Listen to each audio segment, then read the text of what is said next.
really like kart race because I feel the need for speed. Necesito sentir la velocidad. Es mi vida.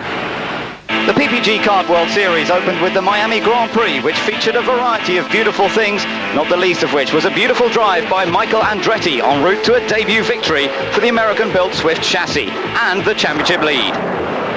Round 2, half a world away in the Surfers Paradise, Australia, a race which featured a parade of leaders, including Scott Pruitt, who fought his way through to record his second career win on his honeymoon. Back across the Pacific for round 3, where the bungee jumpers flew, and the streets of Long Beach, California welcomed the world's best for the 23rd year in a row. None better than Alex Zanardi, who won, then celebrated with a victory donut. 3 races, 3 different winners.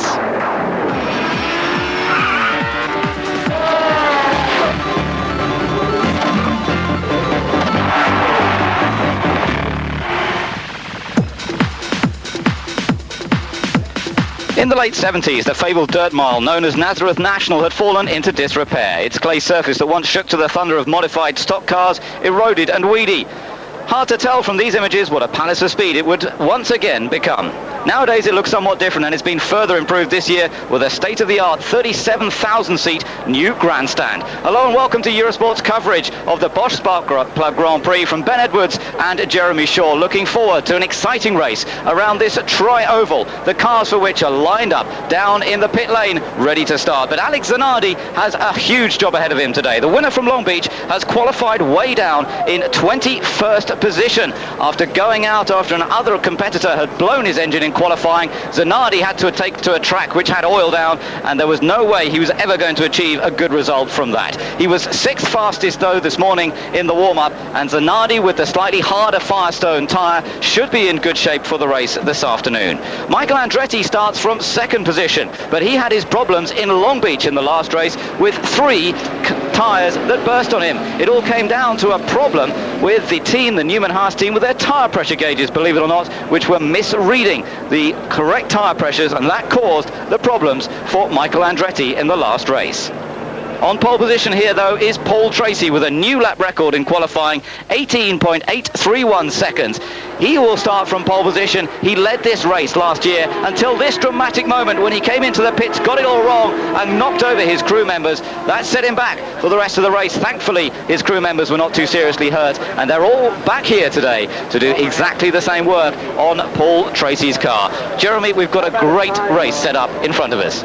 We have indeed. We've got a beautiful weather here at Nazareth Speedway. It's a little bit overcast, but it's nice and warm. There's a good crowd on hand, and I think we're in for a fascinating race this afternoon. You know, these 1 mile ovals, Ben, are non-stop action, and it's going to be very, very difficult for the leaders to cope with the traffic. It's how they get through the slower cars, I think, that's going to determine the outcome of this race. Experience tells on a track like this.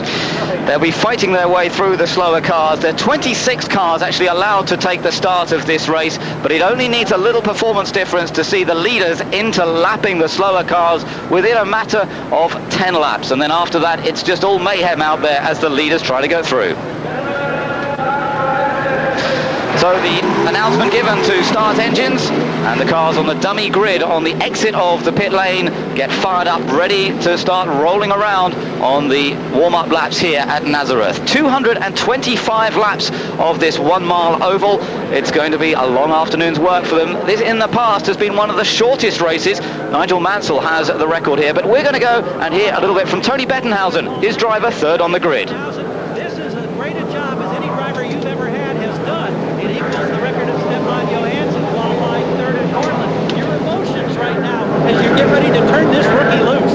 Well, Team Alumax is very excited right now. We think we've got a good race car, and we think we can run with those guys in the front row all day long. And if we can give him good pit stops, I think we got a great shot. And there are a bunch of other teams experiencing the same emotion, thinking the same thought as the field starts to pull away. The cars are coming out of the pit lane now then, being led by Paul Tracy and Michael Andretti. Patrick Carpentier, there he is, 3rd on the grid. Tremendous performance, is his best qualifying effort to date. And let's take a look at the grid then. Tracy and Andretti on that front row together. Michael Andretti won this race last year. He was also a winner back in 1987. Patrick Carpentier's best starting position of his kart career. And Gilles de Ferran, who's yet to finish in 2 previous Nazareth starts. His best result this year is 5th place at Surfers Paradise. Maurizio Maurizio Guterman lines up 5th on the grid. It's his best starting position ever on a 1 mile oval. And Raul Boesel is alongside him in a surprise performance in qualifying. Confidence boosted by leading the race in Long Beach last time. Alonso Jr. still looking for his first win on this Nazareth oval, but in great shape in qualifying. Bobby Rahal took his last win in his career back here in 1992. That's 69 races ago. Brian Herter took 6th place at Long Beach. That was his best finish of the year so far, but watch out for Greg Moore.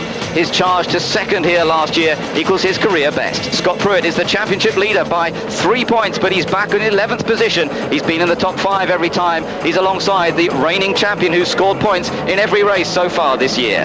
Guelta Salas ran here last year in the Indy Lights Championship, but he's taken his best qualifying position of this year. Alongside him is Richie Hearn, who was 2nd fastest in this morning's warm-up. Tremendous performance from the youngster in the Lola. It's another Lola up next with Andre Ribeiro. All 3 of his career victories have come on ovals. Mark Blundell taking his first ever start here at Nazareth. Parker Johnston is in 17th place. He's had a couple of top 10 finishes this year, but alongside him is the Scot, Dario Franchitti, one of 8 drivers making his first race here at Nazareth. Next up, Adrian Fernandez, 19th, his 4th visit to the Nazareth Oval. Alongside him, Roberto Moreno. His best ever finish, a 3rd, came on another oval, but the high-speed one at Michigan.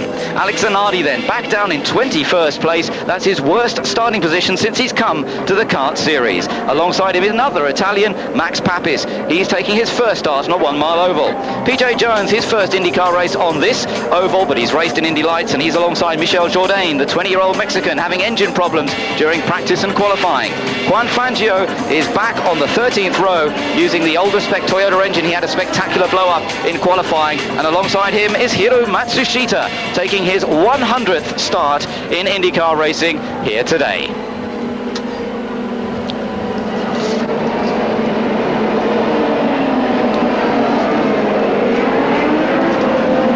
The Nazareth Paul Tracy leads them round from pole position. They've completed 2 laps under yellow flag, the race being started, but under yellows because of dust and sand on track. That's now been cleared up. Now, are they going to start in single file? No, they are actually going to be allowed to start double file by the looks of things. For any of their other restarts, then they're going to have to start in single file. That's a slight change for this track because Nazareth is so demanding, and that means that later in the race, when they see the restarts, they'll be one behind another. But for this first start, then we're going to get them side by side across the line. They go. Paul Tracy versus Michael Andretti into turn 1. Tracy takes the advantage.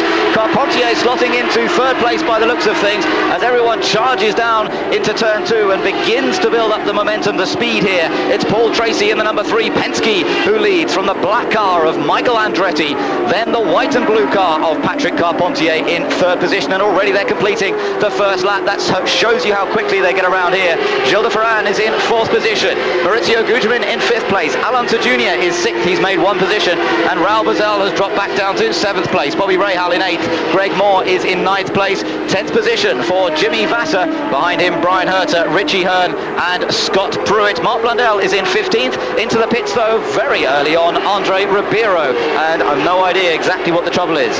Apparently a half shaft broken on that car. That's a great shame for Andre Ribeiro and the Tasman team right out so very, very early in the race, and if it's a broken half shaft, little chance, I would say, of repairing that. Yes, a confirmation that a broken drive shaft on that car, so that means Andre Ribeiro out of the race. Paul Tracy's opening up an initial advantage already, but very early days. What we expect to see is different cars being on the pace. We've got a yellow flag's just come out as Guelta Salas was just moving past Raul Boesel at that point. Or was it Scott Pruitt? In fact, probably moving up past Scott Pruitt, Guelta Salas. But we've got a yellow flag because of debris on the circuit. And they're the top 12 positions, as you can see. Tracy leads from Andretti, Carpentier, and de Ferran.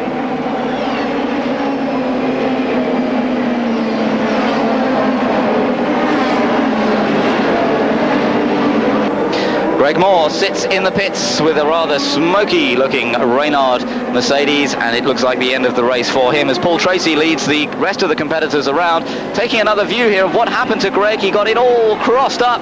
Now it looks as though that was actually sliding on his own fluid. Yeah, you can see the fluid actually leaking out of the side of the car as he corrected the car there. Great save by Greg Moore. He was probably doing certainly well over 170 miles an hour when the car started to slide as he went into the corner.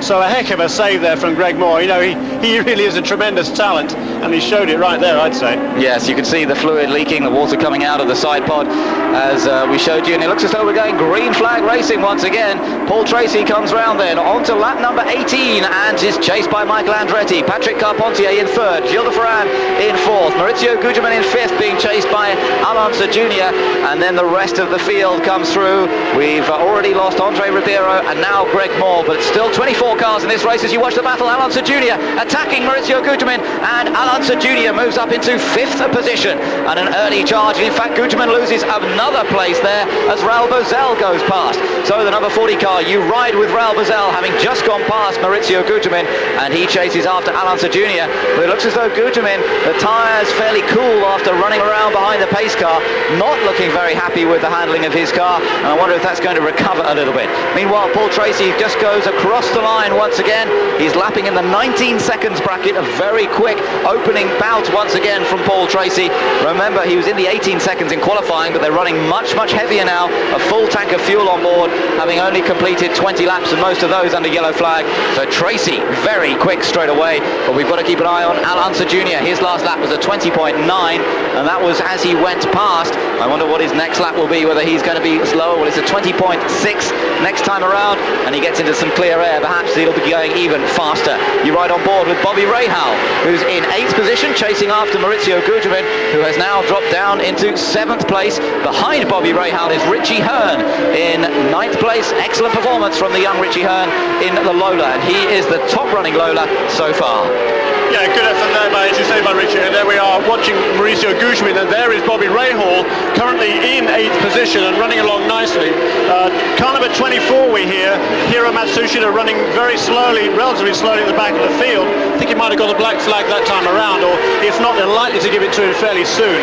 He's just not up to speed on this track, and he's a danger. He comes in for a lot of criticism from some of the drivers, but Hiro is actually pretty good. He does use his mirrors fairly well, but if he's that slow, there's really no point in him staying out there. And I think shortly we'll see him have the black flag shown to him. There he is on the inside, the Japanese driver in his 100th race here today, getting out of the way, doing a good job of moving out of the way. But as you say, Jeremy, it's so tough to keep out of the way of so many cars on this 1 mile track. They just get around it so quickly. It's unbelievable to see the speed of the cars here, and the leader's already lapping several of the back markers. Tracy's just gone past Juan Fangio, and Michael Andretti's now got that job to do as well, so no difference up front. Paul Tracy lost a couple of seconds in the traffic, and that's a feature that will go all the way through this race. You can use the traffic to your advantage perhaps in trying to catch up to the car up front, but sometimes you'll lose out because of it as well. So Tracy leads, Andretti in second, Carpentier third. You're watching Alonso Jr. and Raul Boesel at the moment,